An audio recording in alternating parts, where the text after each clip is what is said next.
ልፊያችሁን አቆዩት። አማራ ብዙ ስራ አለበት።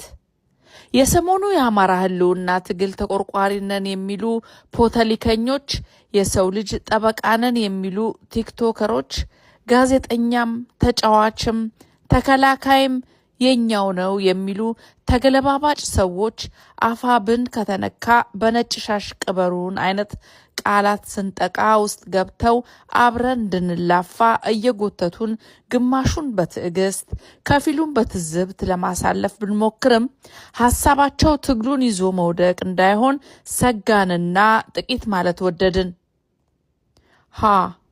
አፋብንን በተመለከተ ይህ ንቅናቄ ለእኔና እኔን መሰል በስር ነቀል ለውጥ ለሚያምኑ አማራውያን በሙሉ ልክ ስብሃት ነጋ የሚባለው የህወሓት ጋኔል አማራንና ኦርቶዶክስን ሰብረናቸዋል ብሎ ውስኪ በቆላለፈው አንደበቱ የተሳደበውን ያህል የሚጠዘጥዘን አደረጃጀት ነው።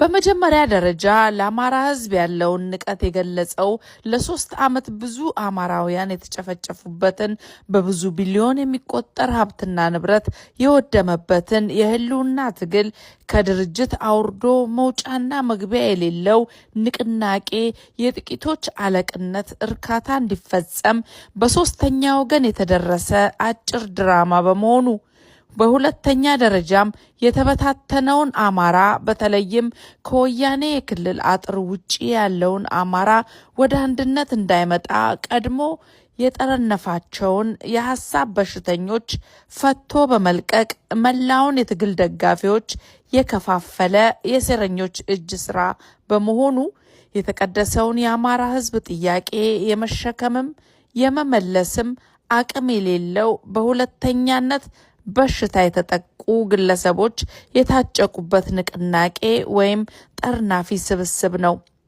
የንቅናቄው የፊት ተሰላፊዎች በሙሉ በብአዴንና ህወሓት ፍቅር የናወዙ፣ ከፊት ህወሓት ከሌለች ወንበር የሚረጋ የማይመስላቸው፣ ራሳቸውን አዋርደው 70 ሚሊዮን አማራን ለማዋረድ ቀድመው እጅ የሰጡ በመሆናቸው እንደ አማራዊ ተቋም ለመጥራት አያስችልም።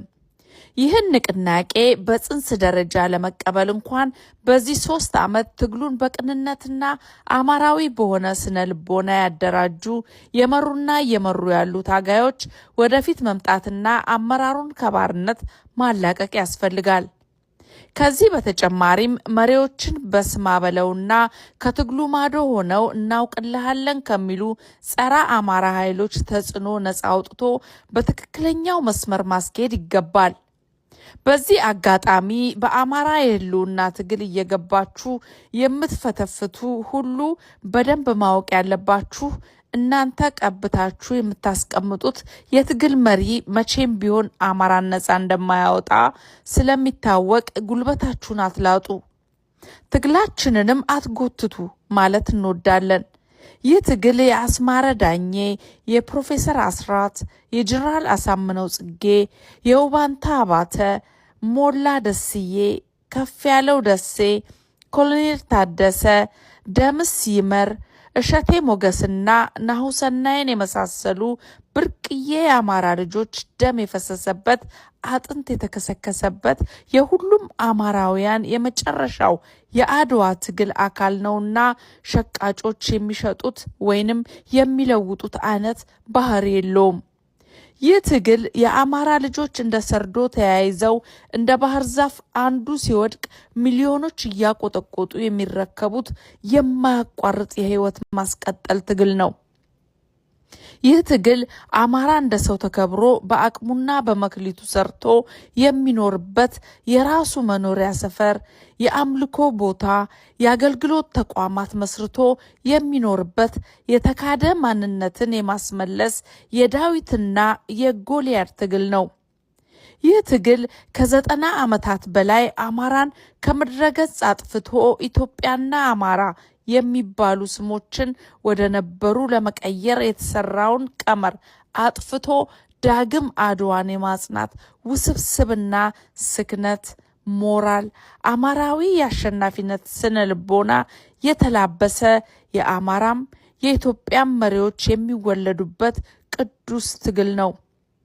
ውሽልሽልና በስነ ልቦና ቀድሞ የተሸነፈ ገና በአግባቡ ተመዳድቦ እንኳን ትግሉን እንዴት እንደሚመራው ሳይገባው የባህር ዳር ስልጣን ናፈቀኝ ብሎ መጀመሪያውና መጨረሻው የማይታወቅ አደራድሩኝ የሚል ደብዳቤ የሚጽፍ ስብስብ ለትግሉ አይመጥንም የምንለው በዚህና ለአማራ ሕዝብ ክብር ስንል በማንጽፋቸው በርካታ ልብ ሰባሪ ምክንያቶች ነውና እንላፋ የምትሉን ልፊያችሁን አቆዩት።